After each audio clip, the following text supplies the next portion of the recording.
I heard a scream and then there was smoke. Explosion hits London subway, injuring several.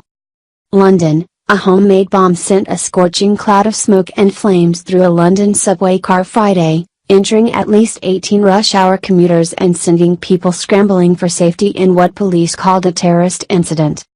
There was no immediate claim of responsibility, and authorities gave no details on possible suspects. But the incident was quickly labeled a terrorist strike, and security measures were tightened across London's vast mass transit network. The British Broadcasting Corporation reported that the device had a timer, suggesting that some degree of bomb-making knowledge was used in creating it.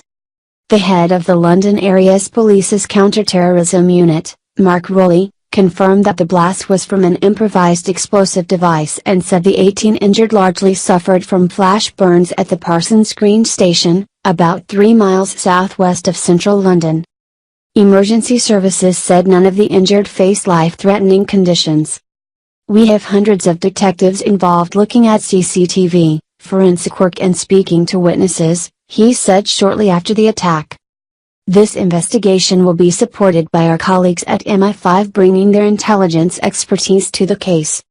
Prime Minister Theresa May called a special meeting of the Anti-Terrorism Cobra Committee for later Friday. London police declared the subway explosion a terrorist incident.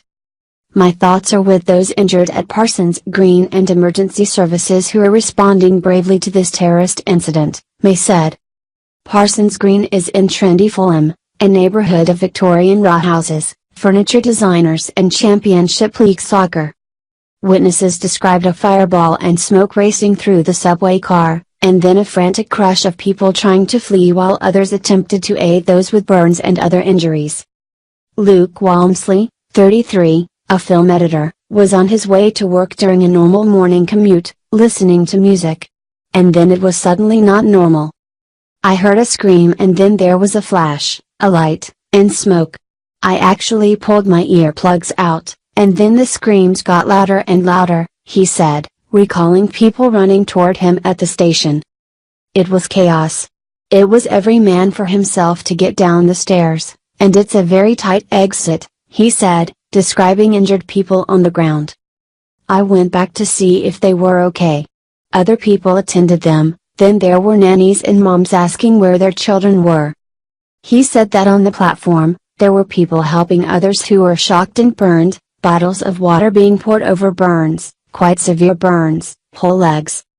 London Mayor Sadiq Khan condemned the hideous individuals who attempt to use terror to harm us and destroy our way of life. As London has proven again and again, we will never be intimidated or defeated by terrorism. A photograph on social media showed a white bucket beside a shoulder bag on fire, but little damage. Even the bucket was not burned. A Twitter user named @Riggs wrote, "Fireball flew down carriage and we just jumped out open door." 3 hours after the incident, President Trump tweeted, "Another attack in London by a loser terrorist. These are sick and demented people who are in the sights of Scotland Yard. Must be proactive." It was unclear whether Trump had been briefed by his security advisors, who told him something of the identity of the assailants.